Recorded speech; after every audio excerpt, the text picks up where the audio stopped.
c'était vrai. L'assassin ne pouvait plus être là, caché à l'intérieur, son couteau à la main. Sauf si ses victimes venaient tout juste de mourir. Mais leur sang n'avait pas eu l'air frais. Ou si, soudain, elle sentit bouger ses entrailles. « Oh mon Dieu, supplia-t-elle, épargnez-moi cela. Jamais je n'atteindrai les toilettes. Je ne parviendrai même pas. » De l'autre côté de cette porte, elle imagina l'humiliation, l'arrivée du père Barnes, de la police. C'était déjà assez pénible d'être avalée là comme un tas de vieilles nippes. « Cours, dit-elle, ça ira, cours vite. » Darren s'éloigna à toute allure. Après son départ, elle resta couchée là, luttant contre l'affreux relâchement de son intestin, contre la nausée. Elle essaya de prier, mais, chose étrange, les mots semblaient s'être mélangés dans sa tête. Que les âmes des justes, dans la miséricorde du Christ, reposent en paix. Mais peut-être ces deux hommes, n'avaient-ils pas été des justes? Il devrait y avoir une prière valable pour tous les hommes, tous ceux qu'on assassinait dans le monde. Peut-être y en avait une. Il faudrait qu'elle le demande. Au père Barnes, il le saurait sûrement. Puis, elle fut prise d'une autre angoisse. Qu'avait-elle fait de sa clé? Elle regarda celle qu'elle serrait dans sa main. Elle était lestée d'une plaquette de bois carbonisé à un bout, le père Barnes l'ayant approchée par inadvertance du gaz allumé. C'était donc la clé de réserve, celle que le pasteur gardait toujours au presbytère.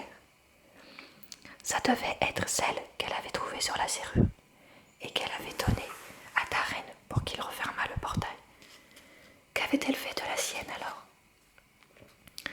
Elle fouilla frénétiquement dans son sac à main, comme si la clé constituait un indice capital dont la perte eût été désastreuse, voyant en imagination une rangée d'yeux accusateurs, la police lui demandant des explications, le visage las et triste du père Barnes. Mais ses doigts tâtonnants rencontrèrent enfin le bout de métal. Il était coincé entre son porte-monnaie et la doublure de son sac. Poussant un soupir de soulagement, elle sortit la clé. Elle devait l'avoir rangée machinalement, après avoir trouvé la porte ouverte. Bizarre.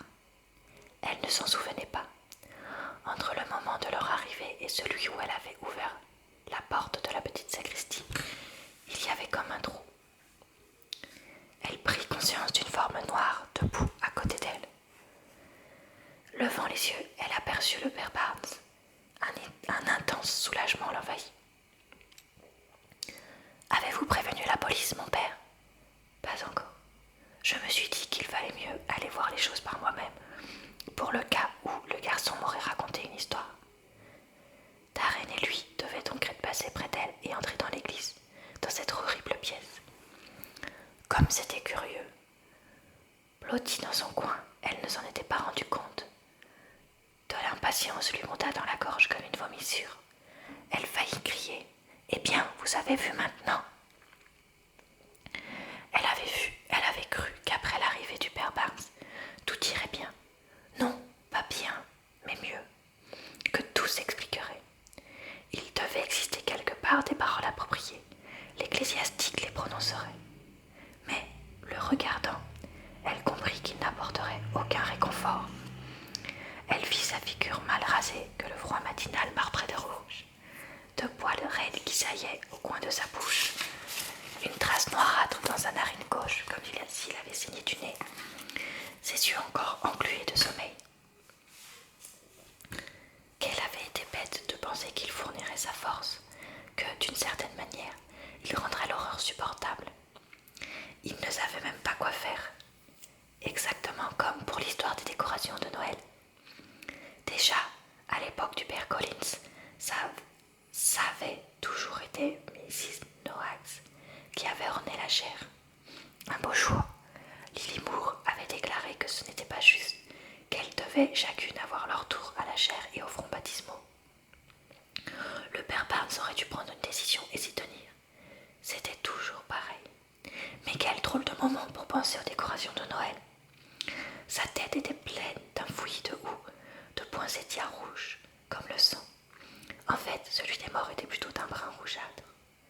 Pauvre père Barnes, se dit-elle, son irritation faisant place à de la sentimentalité. C'est un raté comme moi. Elle prit conscience que Darren, debout à côté d'elle, grelottait. Quelqu'un devait ramener le garçon chez lui. Oh mon Dieu, pensa-t-elle, quelles conséquences ces événements auraient-ils pour lui, pour tous les deux? Le père Barnes se tenait toujours près d'elle, tournant et retournant la clé dans ses mains nues. Nous devons prévenir la police, mon père. La police, oui, bien sûr. Je vais faire cela du presbytère. Mais il continuait à hésiter. Sur une intuition, Miss Wharton demanda: les connaissiez-vous, mon père? Oui, oui, bien sûr. Le clochard, c'est Harry, Mac. Pauvre Harry, il dort parfois sous le porche. Ça, il n'y avait pas besoin de le lui dire. Elle savait que Harry aimait s'installer là pour la nuit. Plus souvent qu'à son tour, elle avait nettoyé après lui. Miettes, sac en papier, bouteilles vides, parfois même des choses plus désagréables. Elle aurait dû reconnaître Harry, son bonnet de laine, sa veste. Elle ne s'appesantit pas trop sur la question de savoir pourquoi elle ne l'avait pas fait. Et l'autre, mon père, le connaissiez-vous?